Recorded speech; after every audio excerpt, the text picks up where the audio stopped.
All right, you guys, so part two of our energy givers and suckers. So in the first video, we went through the top like 10 negative or energy suckers, and then we went through 10 energy givers. And so now I want to go into each of those pieces and take our negative ones, and I'm going to try to give you guys examples too of like, okay, I have an idea of how to do that. Um, and take some examples and get you thinking with your list in front of you. You've now had a week to sit with that and add into the negative and into the positive. And so now you're really aware of the things that are giving you energy and the ones that are sucking energy out of your soul. So, um, most of us live in a very, very similar routine every day, every week. And so the things that are really sucking that life force out, let's put more time and attention into them. So I'm going to start from the beginning of the negative energy suckers, and then I'm going to go into the positive energy givers. And you guys are going to follow along. You can skip ahead if you want to just go, how do I create more of the positivity? You can just jump ahead or just kind of sit here, because as I'm talking, it might give you ideas of things that you're doing that you're like, oh my gosh, I do that. Or yeah, I don't like that either. And so it's really meant to be some sort of a brainstorming activity as you hear me talk. And so skipping ahead might not even be necessary. Just give yourself this grace to really figure this out and give yourself this time. Think of this like a workshop. You're at a workshop. So if you're not ready to drop into a workshop, then don't be. Grab yourself a tea, hit pause, make it fun. Maybe grab a little bit of snack. I brought some pistachios here, but I'm the one talking, so it's kind of hard for me to crack some nuts and eat. But um, so energy suckers. The first one was negative thinkers. So I just want to talk to you guys about what do I do with the fact that my coworkers, my family members, my everybody around me is actually really negative, because the truth is we can't control what they're doing or what they're saying, but we are either participating by listening and not setting a boundary and just giving them your attention. So if I'm sitting here with Clara and she's like, yeah, and I don't even like that. And every time I go there, they're so rude, and I'm just sitting here like listening. I'm participating in that conversation. I didn't like to hear that the first time I heard that, because I was like, oh, I thought because I wasn't gossiping or adding in my own voice that I was not participating, but just listening pulls out your energy. So, the negative thinkers, if it's not your own and it's coming from your external environment, the people around you, how we start to deal with that is setting a energy bubble around yourself. So, if it is you that's grounded and centered and you are seriously positive at heart and it's not you pulling it in, then you're going to set an intention of love and gratitude and playfulness and joy for your day. Whatever words that bring you a lot of peace. And you're going to wrap yourself in this bubble. So I imagine this sphere of light like being wrapped around me. And now, if I feel energetically that somebody isn't matching my vibration, or if they're just wanting to dump on me, like literally just throw up their shit on my lap, then I can identify that and go, somebody starts to talk, and I go, Clara, are you looking for help here? Are you looking for somebody to just listen? Or are you looking for a solution here? Or how can I help you see this clearly? You're like, no, it's just so annoying. And I can see that she's not looking for the help. I can say, I'm going to pause you here. I have other stuff to do right now. And so, you know, we can circle back later at a different time, you know, or, this is somebody that I would always have to do this with my family. I would have to go, this sounds like a conversation that you should have with her. And so, in using my voice and allowing me to not be the soundboard and not having people dump on me, it allowed me to feel more empowered and gain more energy. So anytime somebody would talk to me about conflict between two people and I wasn't the person, I would say, ah, thank you so much. I'm glad that you trust and respect me. I really feel that this is something you should talk to them about. And that me setting that, this joy, peace, and love, um, energy vortex bubble, I then knew how to set words to get myself out of situations where negative thinkers were around me and penetrating me with the thoughts. Again, I had somebody at the gym the other day, they said to me, I'm walking around barefoot. They said, oh, you shouldn't be barefoot. And I said, why? And they said, because I heard something on social media one time of a woman who cleaned or stayed at hotels a lot and she got a fungus there. And I looked at her and I said, I love you so much. Thank you for caring about me. I'm not going to listen to that thought. We get to choose what we're programming in our mind, guys. Like, we are the programmers. So I just decided, and I said it right to her. I said, I love you. Thank you so much for caring about me. I'm not going to listen to that concern because it doesn't have anything to do with me.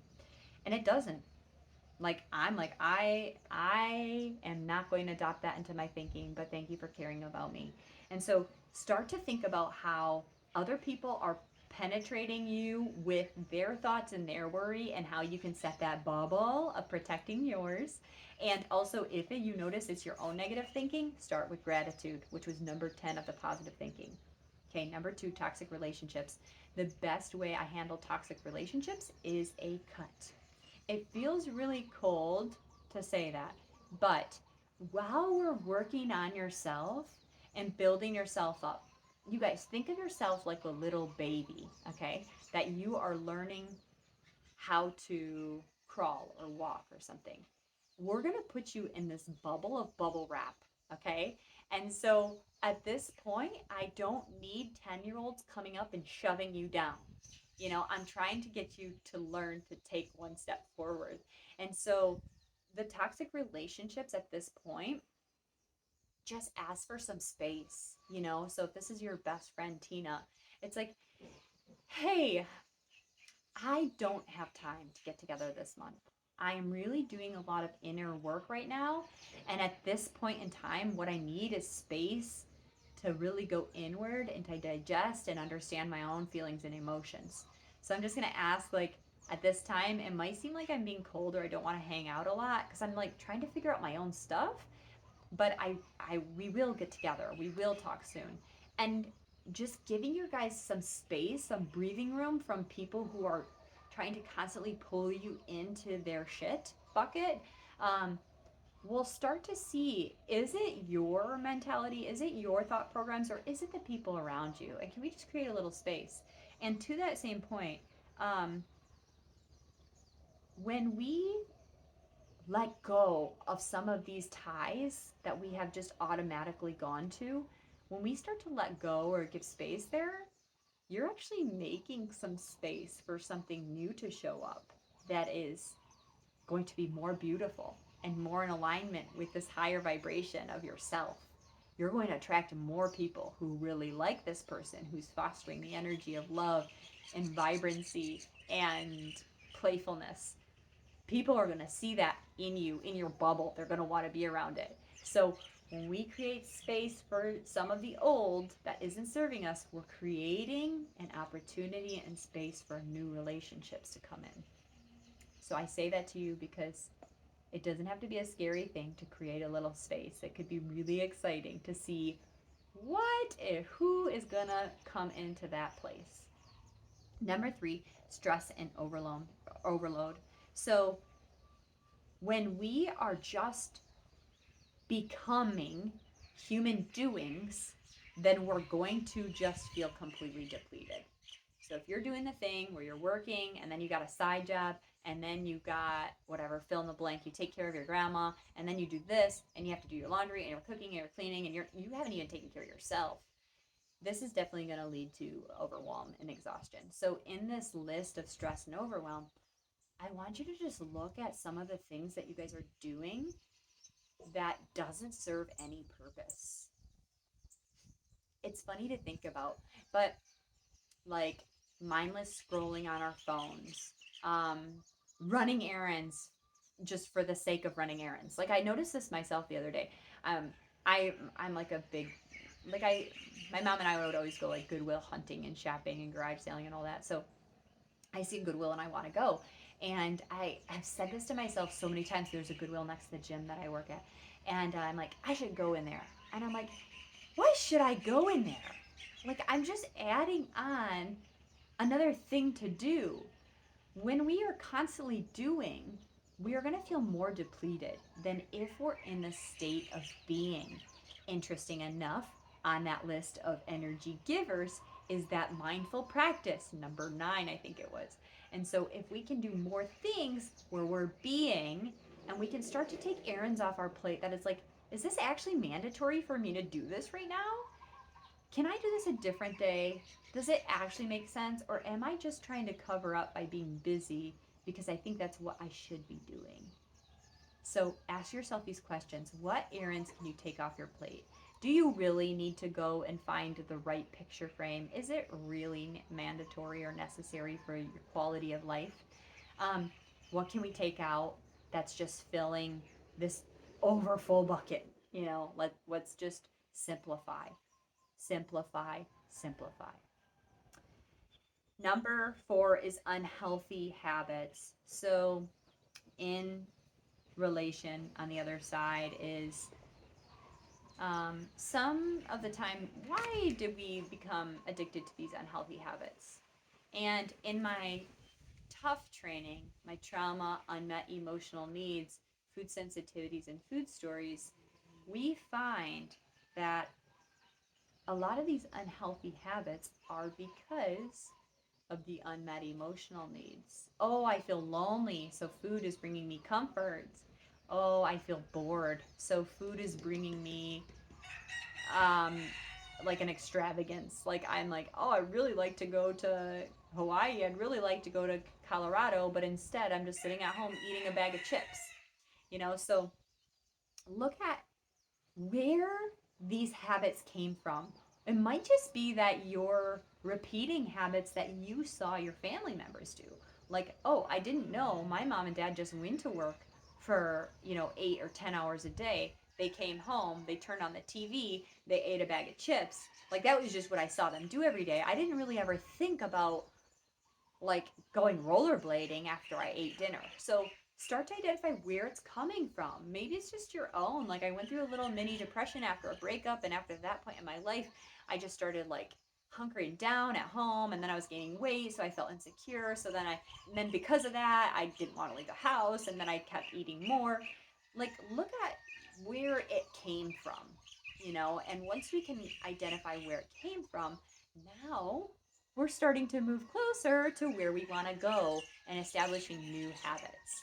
And you guys will see this in the Atomic Habits and Habit Stacking Formation Guide of how to do this better and implement it more in your lives. Procrastination. So,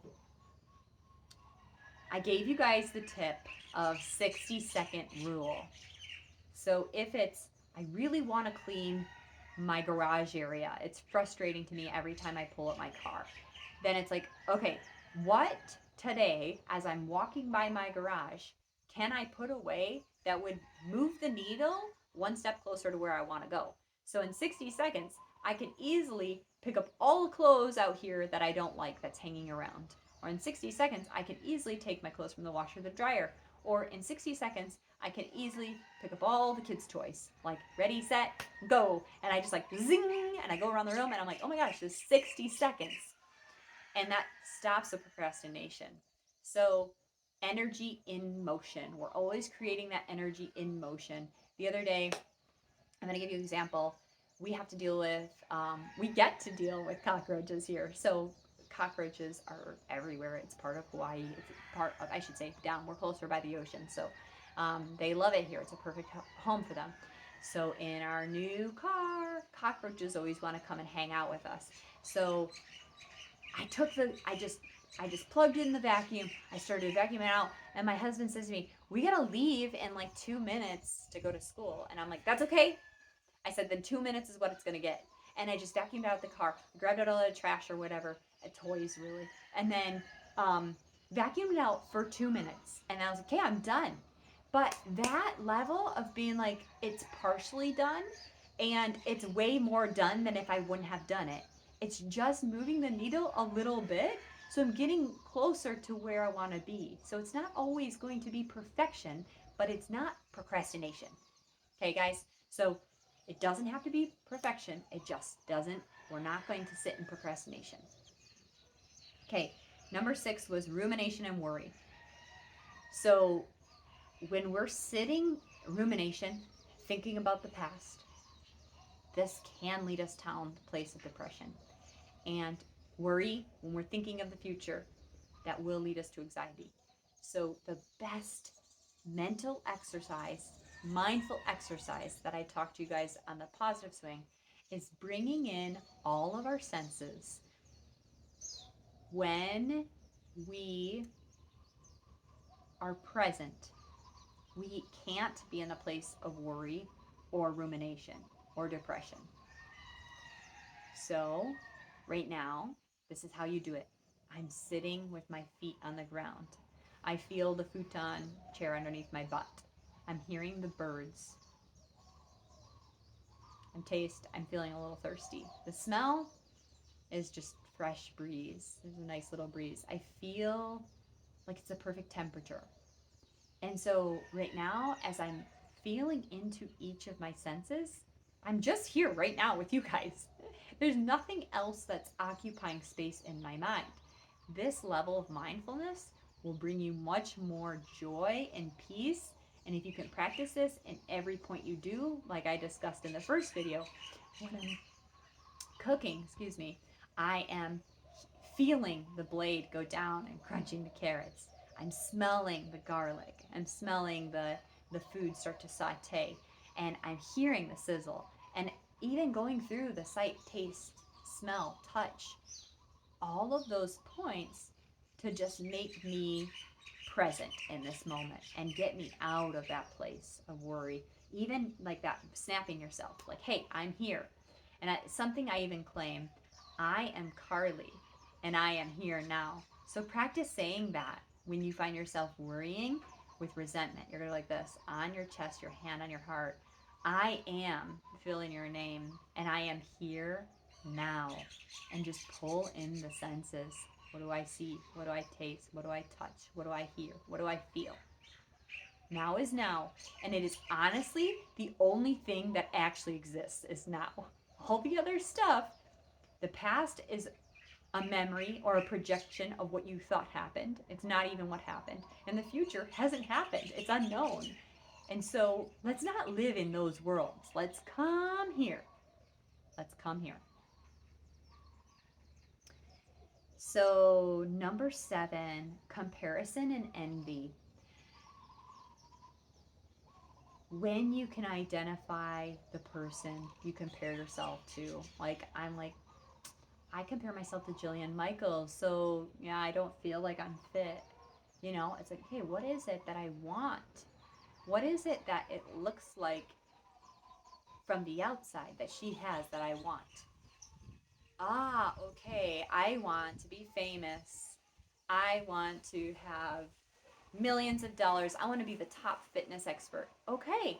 So once you identify what you want, now it's not about comparison, it's not about envy. It's just about you getting clear about the thing that you want.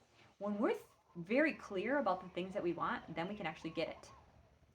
So if you're noticing any bit of judgment towards people, look at them and go, what is it in me having judgment about their lifestyle that I want? Oh, they look like they're so free. Oh my gosh, they have so much fun together. Okay, I want to have more fun with my family. I want to have more freedom with my time. Identify what is it that you want. Clutter and disorganization. Again, guys, that just takes you just looking at your place, looking at your shit, and saying, why am I holding on to this? What is it serving me? When is the last time I wore this? When is the last time I used this? When do I think I will use it? If I can't say I'm going to use it, literally for me, it's like 2 months or 3 months. If I'm not going to use it in two or 3 months, or if I haven't worn it in 2 or 3 months, I donate it. It's out. It's out the door. Because more is not more. Less is more. It's like a Charmin. It's like a Charmin Ultra commercial here. No, but less is more, honestly. And you'll see if you have kids, they play better when there's less. They play better when it's less cluttered. You're more happy and you feel more calm. So look around your house. What can we simplify? What can we get rid of? And as I'm doing this, I'm like, is there anything? Is there anything? As I'm scanning around. But you'll see that as you do these purges, as you go through and declutter your home, and you're like, oh my gosh, I have a spot for everything. I know where my stapler is, where my glue sticks are, where my paint is. I know that this is stuff we're not going to use because it's permanent. I know that this is, too much of this or that or the other thing. I would love to share it with somebody and then just feel the joy of giving, feel the joy of giving it away.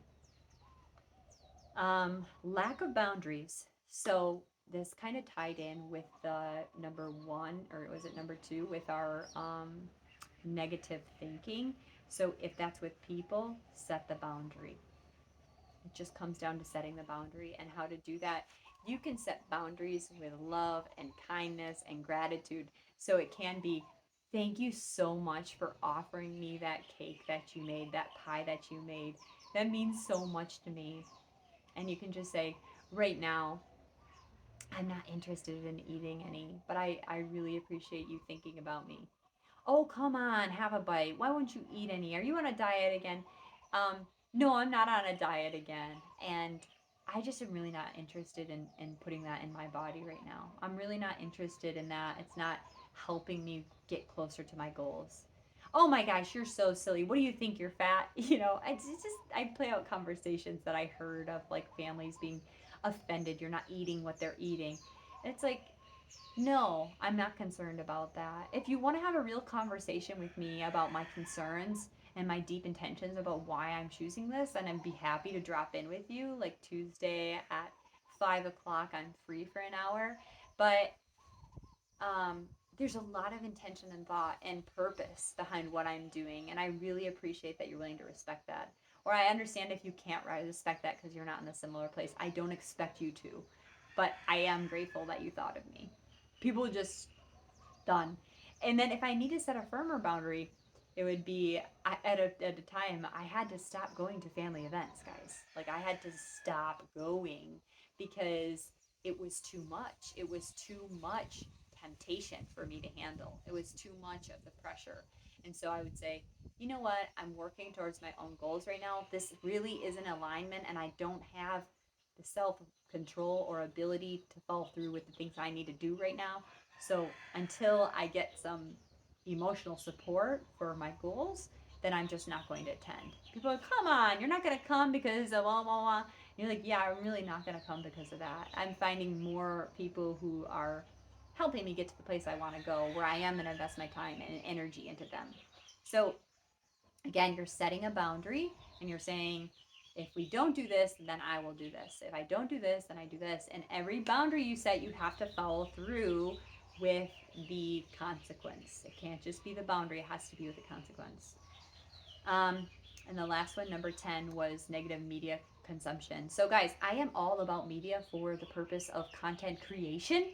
It literally helps get your gears going. So if there is something that an art that you're trying to practice, if you're trying to become a photographer, or if you really like art, it's a great place to just put your stuff out, not for the feedback of what other people are going to say about you, but just for the point of you having a soundboard, a place to drop in, a place to see your own growth. There's other ways to do it.